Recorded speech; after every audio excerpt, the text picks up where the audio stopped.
Welcome back to Cheche. Today's guests are William Cheptumo, the Member of Parliament for Baringo North, Kangogo Bowen, the Member of Parliament for Margaret East, and last but not least, Asman Kamama, the Member of Parliament for Tiati and the Chair of the National Assembly's Committee on Security. We have these gentlemen as our guests today because we've been discussing insecurity in parts of the country with a particular focus on Baringo. And so, Mr. Kamama, I'd like you to address the charges that were leveled against you by your colleague MPs. And so, you know, your role in rallying Pokot leaders, knowing who the perpetrators are. As an MP for 3 terms, you really should know the lay of your land. So you would know when things are, you know, when people are being killed, when livestock are moving through your constituency. Yeah. So, I must say that. Also, let me correct. There's an issue which I need to really apologize. Especially the issue of the sweeping statement about the Tugans. Of course, I know Tugans are very kind people. Really help. Yeah. Really help. Yes. The Tugan are very kind people. Of course, out of bitterness, I say that Tugan, quite a number of Tugan people are Christian people, and they're actually very kind people. What I must say is that that is a sweeping statement. I must apologize for the sweeping statement. But I must say that that the criminals will be found around Marigat, Arabal, that area, if the government investigates. But that sweeping statement, I think that was out of bitterness, and I apologize. On the issue of attending security meetings, I think I can't remember the number of times I've gone with Mheshimiwa Cheptumo. Quite a number of them, times. The same thing with my friend Bowen. We've done several meetings, even looking for some criminal who was a problem. It was called Samuel, the one who started this problem. And we are still asking the police to really look for criminals so that these characters are apprehended. So we don't know who Samuel is, but one of the accusations is that you must know who the perpetrators are. You must know who the criminal elements are. You know, this is a group of idle youth. Let me tell you. In terms of specifics, you know, like I told you, due to marginalization, we have quite a number of idle youth who are supposed to be engaged. And right now we are trying to use NYS to engage them, to look for alternative livelihoods. So there's no specific criminal that I can say that this is a bunch of idle youth who are perpetrating this, and the government, like if we are talking about solutions, we must find out a solution to this. But the long term. And one of your questions during the break, Mutendi, was that the people you are calling idle youth, they are not idle youth. They are people who are armed with guns. Yes. Well armed. Well armed. And you said the arms came from Uganda, from Moroto. From Moroto. In 1977. What have you done to remove the guns from the hands of these idle youths you are calling? First of all, I must say that all our communities, his place, they're also armed. His place, they're also armed. My place, I have youth who are armed. That is not, nobody can deny that. What have you done about your youth? Yes, we have, together with government, we have what we call Dumisha Amani operation. We had an operation called Dumisha Amani during Kibaki's time. And so many operations have been done to really disarm these youth. But I must say that these operations have failed. Most probably, maybe the current one will succeed. But we have done several security operations to disarm these youth. But you know, at the same time, again, you may disarm, but there's a proliferation. You know, arms are coming from all over. Uganda, Sudan, Somalia. So if we don't address, if we also don't address the sources of this, you can disarm today, they buy tomorrow. Where do marginalized people get money to buy arms? Okay. Marginalized in terms of infrastructure. Resources, infrastructure. Yeah. So where do they get money? The other day we saw a lady without food. They have livestock. Yeah, but the current drought is really affecting, you know, the population. But they have livestock. They can buy guns. So they sell and buy. They sell and buy. It's the entire North Rift. Exactly, is almost a gun belt. Upper North Rift. So what have you done, therefore, to Yes. address that culture? Yes. Because during that same session, when you moved to talk about insecurity, Mr. Duale got up to speak, didn't he? And he talked about the culture they've had to address in Northeastern, so that if they're seen, because they're pastoralists as well, so that if they're seen with guns, they're immediately seen as terrorists. Okay, but we hear that in your communities people walk around freely with guns, and that's normal. So what have you done to delegitimize, you know, walking around and being seen with guns? I must say, Mimo, that at least for my place, these guns are there, but they don't come. They don't show up. They hide. You don't get. I can tell you that, and this you can even talk to security officers. They hide this thing. They don't bring them to. I mean, well, let me say, to shopping in my place, centers. Yeah. In Marakwet, the entire Marakwet, from Maror all the way to Liter, the only guns we have are the KPR. We were given. We had a few from KPR, and then there were some additions which were given by the Deputy President last week, when there was a lot of sporadic killings in Kerio Valley. So, for us, really, let me tell you, Amimo, the Kerio Valley is known as a valley of fruits, of watermelon, of mangoes, and it is. No, that is a name. It's actually, before it was a happy valley. It was actually a happy valley. It is only that when the Bokods came, they turned it from the happy valley to a valley of death. But let's be honest about guns. Okay, mine is. I want to confirm this. I want to confirm this.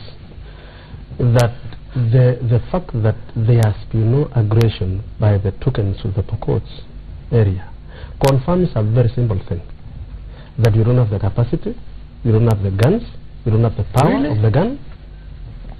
We only got 150 KPRs the other day when the deputy president came, and even that is because the KPRs are the local youth, local people from that area who can be able to understand so that they support the security forces in trying to help the peace in the region.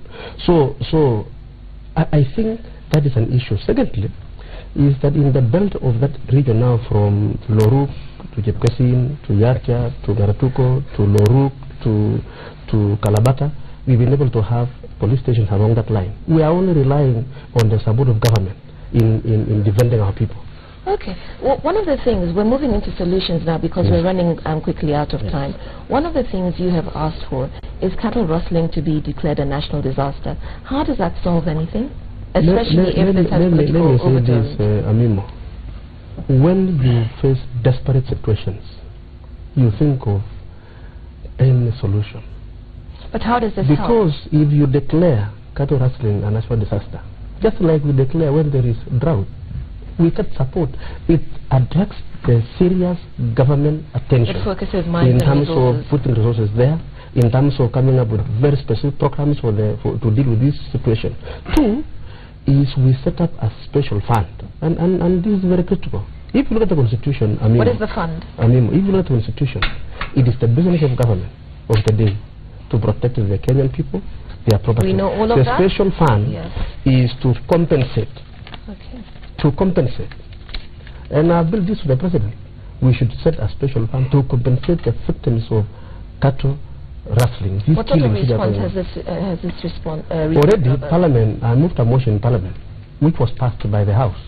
It is now at the level of implementation. In fact, my appeal from here is to call upon the CS Interior and our president to implement the resolution of Parliament to set aside good money so that you compensate the and not only in Baringo. There are people in Samburu, there are people in Kisi, there are people in the Nariva, there are people in Turkana. It should be a national issue to compensate these people. So what you're saying we is compensated the IDPs the other day from Australian Ireland. What you're trying to say now is that all that's left to be done is for President Kenyatta to declare the national disaster. You've done everything that needs to be done. It should be done simultaneously. As we declare it, we also need to come up with the when the other, let me say, my other proposal on Amimo is that there is need for us, the leaders I will still do it myself. A lot of it can be done by the leaders from the Pokot to go and speak to their people. How many bills have you drafted, Mr. Kamama, to do with insecurity? How many bills have you sponsored? I must say that as chair, we facilitated many bills. I can't remember the number, but we have facilitated quite a number. I'll give you an example. Yes. There's been this move. I think it came from the one of the commissions. Yeah. No, you sponsored the security laws amendment, law, yeah. Which is why I'm asking you this question. The legal code for cattle rustling, Yeah. the punishment, Yeah. is still 14 years. 14 years, yeah. Yes, and there's been a move to attract capital punishment, Yes. to treat it as armed robbery. Yes. Have you done anything with that? First of all, Amimo, there is something that I need to clear. You know, my friends here, this is what we call honesty. I want to portray a picture that there are no guns, illegal guns in We're running this place. out of time. We have 3 minutes and to go. This place is highly militarized, especially Okay. Marakwet East. Okay. Yeah, so that one. Fair enough. Find out What have you done? because the people enough, from my place Mr. are the ones who Kamama. sell to these people. Yeah. Fair enough. Yeah. What have you done? So we are doing some. We try to do that, but the MPs from pastoral areas opposed it.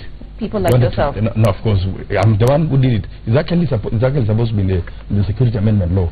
I tried it, but MPs from both pastoral areas opposed it. But I want to say this, for me... And what about the initiative that CS and Kaiseri tried, Yes. the Boma Declaration? Yes. Which is that if cattle are found in one Yes. community, Yes. then, you know, the entire community, there's a responsibility for that. Yes. How did that go down? That was implemented partially, but right now I think it has stopped. I think the challenge actually is lack of. I think to me Lack that of was a will. very good decision. Yes. But there was no commitment in terms of executing Yes. by government, because that could really deter people from allowing. I think there was no serious commitment in terms of execution. But it is, by I think it's government. working also, Amiba, because on the northern part of my constituency, I bought that Pokot South. We together with the Honorable Kosing, a very good friend and a very serious fellow who wants people to exist. And a Pokot. A Pokot. So it's really not about... It's not about, I can say... Community, it's the leadership. So, Elements. a month ago, there were some animals which were stolen from my place, and actually the Honorable Kosing from Pokot South, he went himself, he mobilized his people, that they must return these animals. And if they are not going to return, so they had to make contribution. Each family was to give about 10 sheep, and all of them, about 80 sheep, were returned.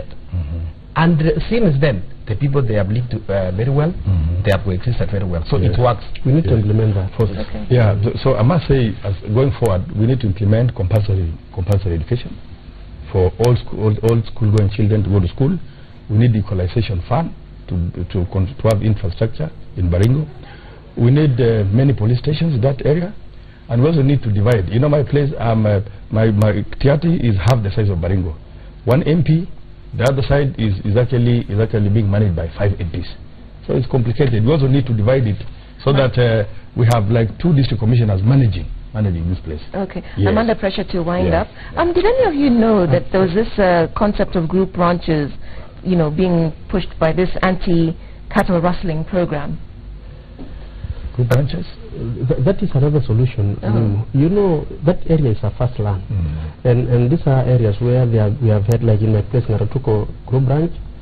If we can also be able to actualize that, so that these areas are issued with title deeds, and then they can be able to be specified.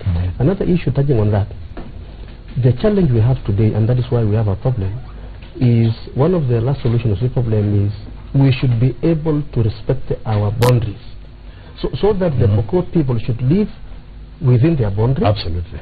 Tugen people live within their boundary. Yeah. As it is today, Pokots have moved to my area because they want to look for some resources, some. But that's like telling Kenyans that if you were born in Nairobi, you can't live in Mombasa. We are not saying that. I mean, What does that mean? let me explain the point. What we are saying is that you know, when you move freely, there's nothing wrong with that.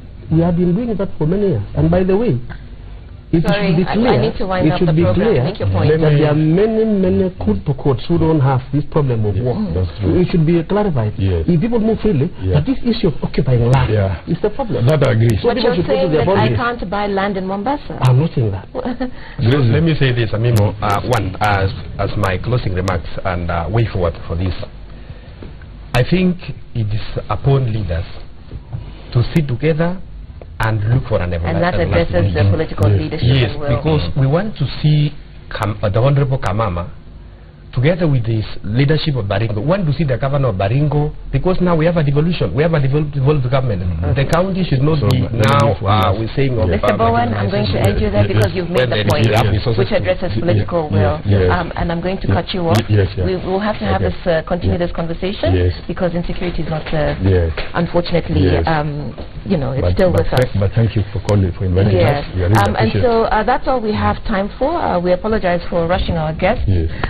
But I will thank them. William Cheptumo, the Member of Parliament for Baringo North, Kangogo Bowen, the Member of Parliament for Marakwet East, and Asman Kamama, the Member of Parliament for Tiati and the Chair of the National Assembly's Committee on Security. We thank also our panelists, Mr. Jao and Charles Odiambo. My name is Udwa Kamimo. Thank you for watching and engaging with Cheche. Please continue the conversation on social media.